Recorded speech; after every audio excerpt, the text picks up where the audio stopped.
Hello everyone. Today in Business Studies, Chapter 5 Organizing, I am going to discuss the next topic, organizational structure, along with CBSE exam asked question based on this topic.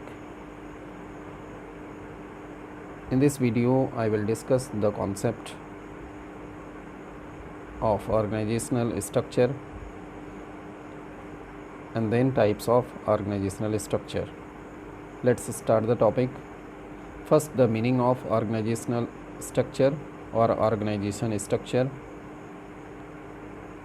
Organization structure means a system of job position, roles assigned to them, and authority relationship among the various job positions. Structure provides basis to managers and other employees for performing their function. एक business organisation में जब management organising function को perform करता है तो यहाँ पर organisation के एक स्ट्रक्चर को डिज़ाइन किया जाता है जिसमें जो डिफरेंट जॉब पोजीशंस हैं, एम्प्लॉयज़ के जो रोल्स हैं, जो वर्क उनको असाइन किए जाएंगे, मीन्स रिस्पॉन्सिबिलिटी और उनके अथॉरिटी, इन सब के बीच में जो एक रिलेशनशिप स्टेब्लिश किया जाता है, तो इसका रिज़ल्ट ये होता है कि एक स्ट्रक्चर क्रिएट हो जाता है. And this structure is created automatically when organising manager defines the job position, authority, responsibility of different employees. The next meaning of organisation structure is network of job positions, responsibilities and authority of different levels. जो different levels of management हैं, top level, middle level and lower level, इन सभी level पे जो काम करने वाले employees हैं, जब उनकी जॉब पोजीशंस का जो नेटवर्क है उसको जब डिफ़ाइन किया जाता है और उनके बीच में जब रिस्पॉन्सिबिलिटी एंड अथॉरिटी को डिवाइड किया जाएगा, तो जो यहाँ पे डिज़ाइन क्रिएट होगा, that design is called organisation structure.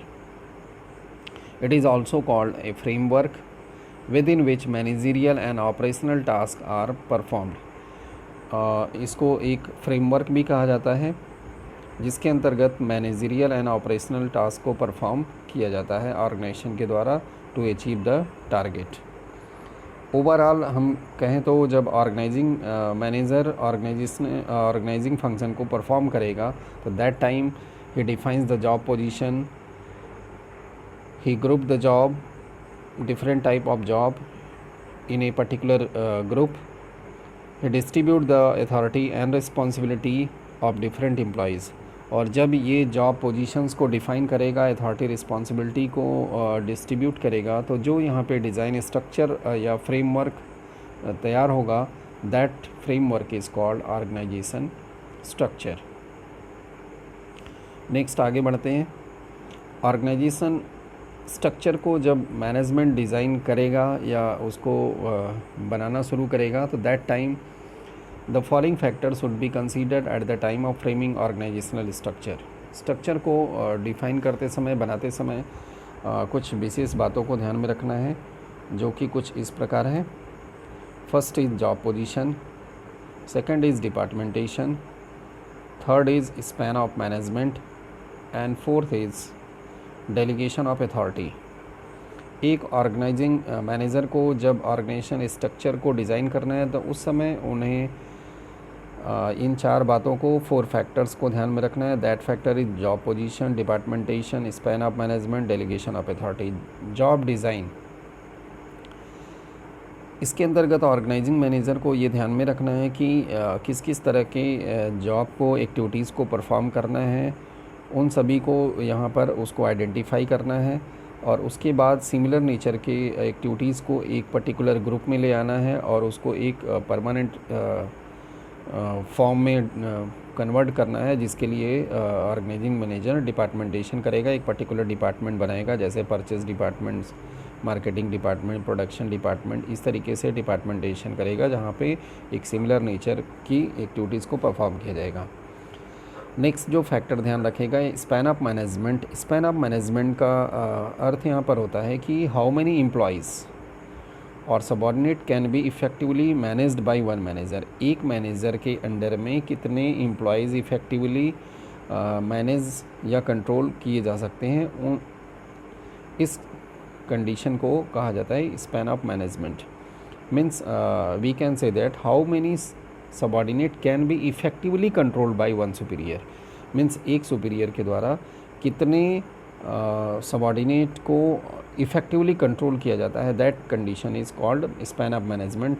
तो इस फैक्टर को भी ऑर्गेनाइजिंग मैनेजर को यहाँ पर ध्यान रखना है कि जब सीनियर एंड जूनियर के बारे में यहाँ पे कंसीडर करेगा तो ये ध्यान रखना है कि एक सीनियर, एक मैनेजर कितने सबॉर्डिनेट को आसानी से कंट्रोल कर लेगा, इफ़ेक्टिवली कंट्रोल कर लेगा, and this condition is called span of management. Next आते हैं delegation of authority. Delegation of authority is the process of transfer of responsibility and authority to the subordinate. तो यहाँ पर जो सीनियर होगा टाइम टू टाइम अपने कुछ responsibilities को अपने जूनियर्स को ट्रांसफ़र करेगा और साथ में उसको पूरा करने की अथॉरिटी भी देगा। तो this condition is called delegation of authority. तो इस सभी फैक्टर्स को ध्यान में रखते हुए एक ऑर्गेनाइजिंग मैनेजर ऑर्गेनाइजेशनल स्ट्रक्चर को डिज़ाइन करेगा। नेक्स्ट अब आगे बढ़ते हैं, टाइप्स ऑफ ऑर्गेनाइजेशन स्ट्रक्चर। जो ऑर्गेनाइजेशन स्ट्रक्चर के टाइप्स हैं ये दो तरह के होते हैं। There are two types of organisational structure. First is functional structure and second is divisional structure. अब आते हैं हम फंक्शनल स्ट्रक्चर के ऊपर। फंक्शनल स्ट्रक्चर जैसा नाम से ही क्लियर है कि when activities are grouped on the basis of function और जॉब। जब एक्टिविटीज़ को ग्रुप किया जाता है फंक्शन के बेस पर, मीन्स जब structure of organisation are designed keeping in mind the function are performed, that is called functional structure. Then it is called functional structure such as purchase department, production department, finance department, marketing department. Within the department, activities may also grouped on the basis of specialized function. For example, production department can classified into store department, quality department, assembling department, etc. तो यहाँ पर ध्यान रखना है कि जो functional structure है इसके अंतर्गत फंक्शन के बेस पर जब हम ऑर्गेनाइजेशन के स्ट्रक्चर को डिज़ाइन करेंगे on the basis of function performed, then it is called functional structure of organisation. और यहाँ पर जैसे कहा गया कि एक ऑर्गेनाइजेशन के अंदर परचेज एक्टिविटीज़ होती है, प्रोडक्शन की एक्टिविटीज़ होती है, फाइनेंस से रिलेटेड एक्टिविटीज़ होती है, मार्केटिंग से रिलेटेड एक्टिविटीज़ होती है। तो इन सभी के लिए एक एक सेपरेट डिपार्टमेंट बना दिया जाएगा और पर्टिकुलर एक्टिविटीज़ को उस डिपार्टमेंट के अंतर्गत परफॉर्म किया जाएगा। तो यहाँ पर जो ऑर्गेनाइजेशन का स्ट्रक्चर डिज़ाइन किया गया, that structure is known as functional structure.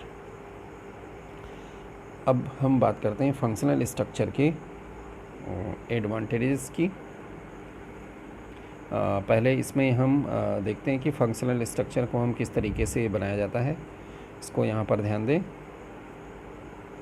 Functional structure में जैसे यहाँ पर बनाया गया 4 डिपार्टमेंट हमने बनाया, जिसमें बोर्ड ऑफ डायरेक्टर्स है, उसके बाद मैनेजिंग डायरेक्टर, फिर हमने 4 डिपार्टमेंट बनाए और ये 4 डिपार्टमेंट फंक्शन के बेस पर क्रिएट हुए हैं, जिसमें ये फंक्शन है प्रोडक्शन, मार्केटिंग, फाइनेंस और purchase.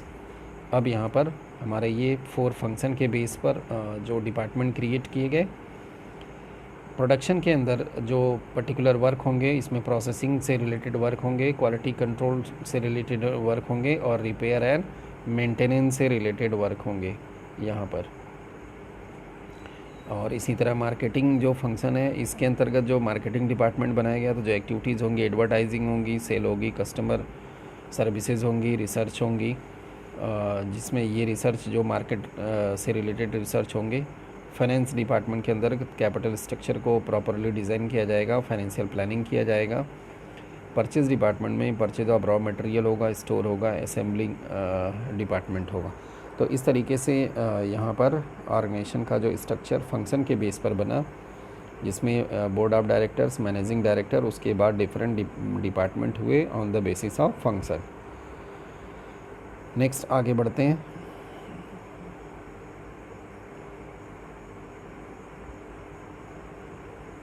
Advantages.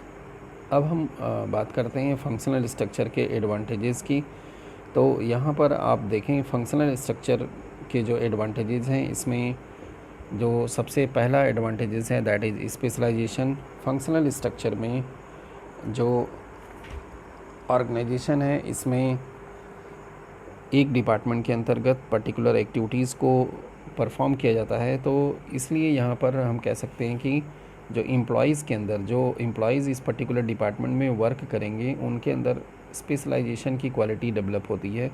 Means occupational specialisation उनके अंदर डेवलप होता है, because a particular task is perform by each employees in A particular department. This activity promotes efficiency in utilization of manpower as well as resources of organization। इसके बाद हम बात करते हैं कि जो नेक्स्ट एडवांटेजेस आता है दैट इज़ इजी सुपरविज़न। इसमें जो सुपरविज़न होता है वो बहुत ही इजी हो जाता है, because all employees becomes familiar with the type of work to be perform, because all task are related to one function only.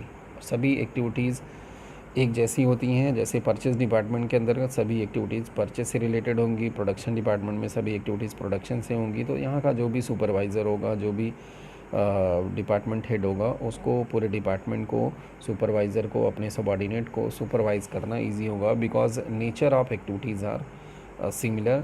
That's why he is able to easily supervise all activities, task of the subordinate. Next आते हैं easy coordination। इस structure का जो एक और फ़ायदा होगा कि कोऑर्डिनेशन बहुत ही एफिशिएंटली यहाँ पर इस्टेब्लिश हो पाता है, because similar activities are grouped in one department. Department are inter related, interdependent on each other. जैसे प्रोडक्शन डिपार्टमेंट है, परचेज डिपार्टमेंट है, मार्केटिंग डिपार्टमेंट है, तो ये सभी डिपार्टमेंट आपस में एक दूसरे से इंटर रिलेटेड है और इंटरडिपेंडेंट हैं। बिकॉज जैसे परचेज एक्टिविटीज़ अगर इफ़ेक्ट होती है तो प्रोडक्शन ऑटोमेटिकली इफ़ेक्ट हो जाता है। इसलिए each department coordinate other departments. That's why coordination is easily established in this structure. Next जो बेनिफिट आता है that is lower cost due to minimal duplication of efforts. यहाँ पर जो एक्टिविटीज़ हैं वह रिपीट नहीं होती हैं दूसरे के द्वारा, because one nature activities are grouped in one department as a function. That's why there is no chances of duplication of efforts. That's why it provide the benefit of minimising the cost. अब बात करते हैं इसके disadvantages. Disadvantages में हम आते हैं तो difficulty in fixing the accountability. Second आता है difficulty in coordination when department become large due to departmental supremacy. Feeling conflicts में create.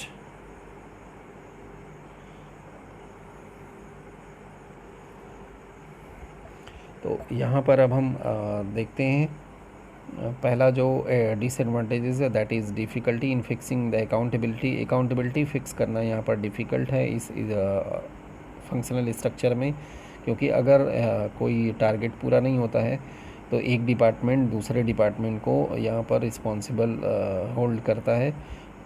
That's why we can not say that a particular department is only accountable for non achievement of goal.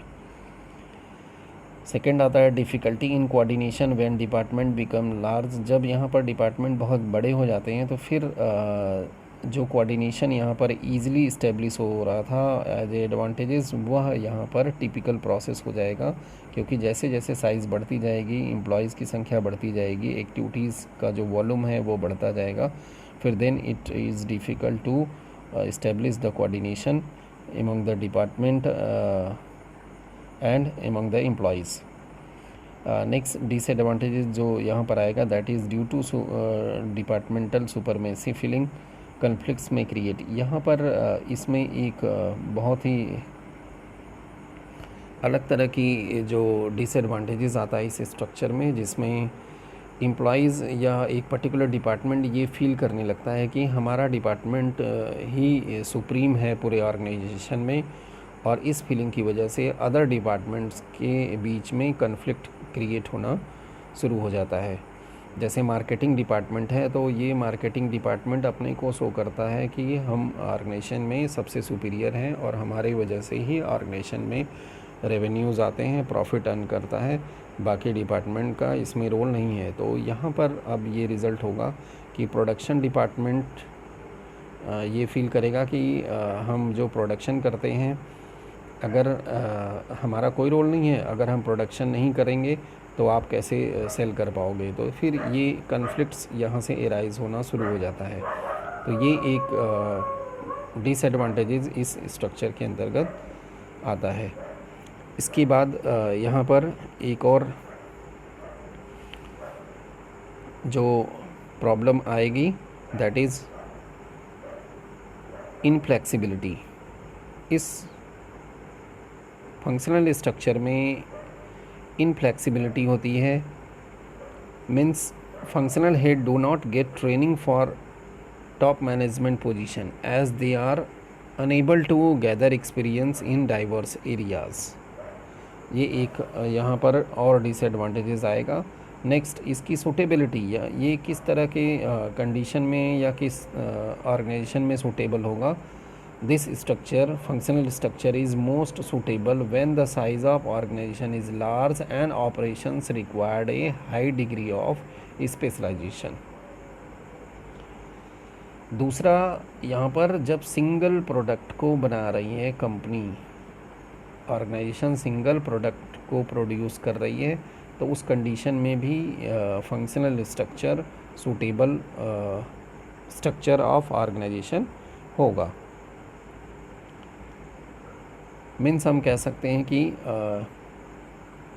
Functional structure जो है, division of work as per function, specialisation is every function की ज़रूरत हो, grouping of similar nature of job की ज़रूरत हो, और single product या one type of product manufacture किया जा रहा है, तो उस कंडीशन में ये ऑर्गेनाइजेशनल स्ट्रक्चर सूटेबल होगा।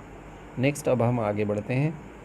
2019 बोर्ड एग्ज़ाम में इस टॉपिक के ऊपर क्वेश्चन पूछा गया था, जिसमें क्वेश्चन में पूछा गया था, ये केस स्टडी क्वेश्चन है। तो आप यहाँ ध्यान देंगे, हमने पीछे भी आपको बताया है यहाँ पे कि जब भी केस स्टडीज़ क्वेश्चन आपके सामने आएंगे तो सबसे पहले हमें ये पढ़ना है कि क्या पूछना चाहता है एग्जामिनर यहाँ पे। तो identify the organisational structure of an guard company, यहाँ पे स्ट्रक्चर की बात कर रहा है। State any two advantages and two limitations of the structure identify in above para. तो अब आप अगर ऐसा करते हैं, इस स्ट्रेटजी से क्वेश्चन के इस स्टडी को पढ़ते हैं, तो आपको ये क्लियर हो जाता है कि ऑर्गेनाइजेशनल स्ट्रक्चर की बात किया जा रहा है, और यहाँ पर फिर हमें फंक्शनल या डिविजनल स्ट्रक्चर की तरफ आगे बढ़ना है। तो अब क्वेश्चन में आप देखें, voltage fluctuation have been common and quite high in India, they harm our electrical appliances like television, refrigerator and air condition, often leaving them in a permanently damaged condition. N-Guard company decided to manufacture a stabilizer for North India where the voltage fluctuation ranges from 220 volt to 230 volt. Once the demand for the North India was taken care of, they decided to launch a stabilizer of varying voltage from 90 volt to 260 volt. For meeting the requirements of voltage fluctuation in other regions of India also, 3 engineers were appointed for south, west and east region of India. As the voltage were different in all 3 regions, though all the engineers were appointed to manufacture stabilizer, but product differed from region to region. ये पूरा case है। तो यहाँ पर आप ध्यान देंगे कि जो हमारा प्रोडक्ट है ये एक सिंगल प्रोडक्ट है, that is stabiliser. Multi product company नहीं है। तो जैसा हमने अभी डिस्कस किया था आपसे, कि जब सिंगल प्रोडक्ट कंपनी बनाएगी तो उस समय जो सूटेबल स्ट्रक्चर है दैट इज़ फंक्शनल स्ट्रक्चर। तो अब हम आगे बढ़ते हैं यहाँ पे आंसर की तरफ। तो हमारा पहला आंसर हुआ फंक्शनल स्ट्रक्चर, और इसके बाद इसके 2 एडवांटेजेस और 2 लिमिटेशंस आपको लिखने हैं। तो कोई भी 2 एडवांटेजेस और 2 लिमिटेशंस यहाँ पर जैसा कि यहाँ है, जैसा हमने डिस्कस किया, तो इसको आप एक्सप्लेन कर देंगे। तो इस तरीके से इस टॉपिक के ऊपर 2019 में क्वेश्चन पूछा गया है। अब हम आगे बढ़ते हैं दूसरे स्ट्रक्चर की तरफ, that is divisional structure.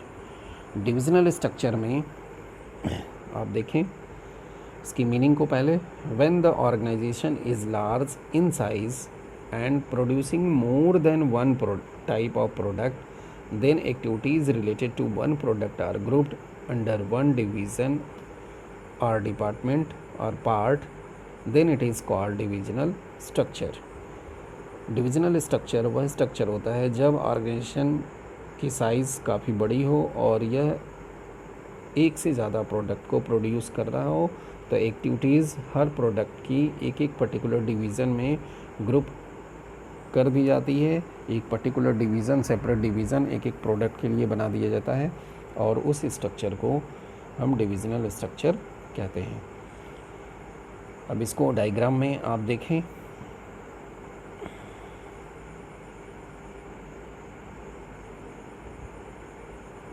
Board of director, managing director, एक कंपनी मेडिसिन बना रही है, दूसरा सोप बना रही है, और तीसरा प्रोडक्ट है टेक्सटाइल्स। तो तीनों के लिए अलग अलग डिवीज़न बना दिया गया, और इसके बाद फिर जो फंक्शंस परफॉर्म करने हैं उन सभी फंक्शन को यहाँ पर ग्रुपिंग कर दिया गया, जैसा कि हमने फंक्शनल स्ट्रक्चर में बताया था। तो इस तरीके से जो स्ट्रक्चर यहाँ पर तैयार हुआ, that structure is called divisional structure. अब यहाँ पर आप देखें, हमारा प्रोडक्ट पहला है मेडिसिन, दूसरा है सोप, तीसरा है टेक्सटाइल। तो मेडिसिन से रिलेटेड सभी प्रोडक्शन एक्टिविटीज़, मार्केटिंग की, फाइनेंस की, परचेज़ की, ये सभी एक्टिविटीज़ को यहाँ पर वापस फंक्शनल के फॉर्म में ला के रख दिया गया। इसी तरह सोप डिवीज़न में प्रोडक्शन है, मार्केटिंग है, फाइनेंस है, और सेम इसी तरह से टेक्सटाइल्स में production, marketing, finance and purchase.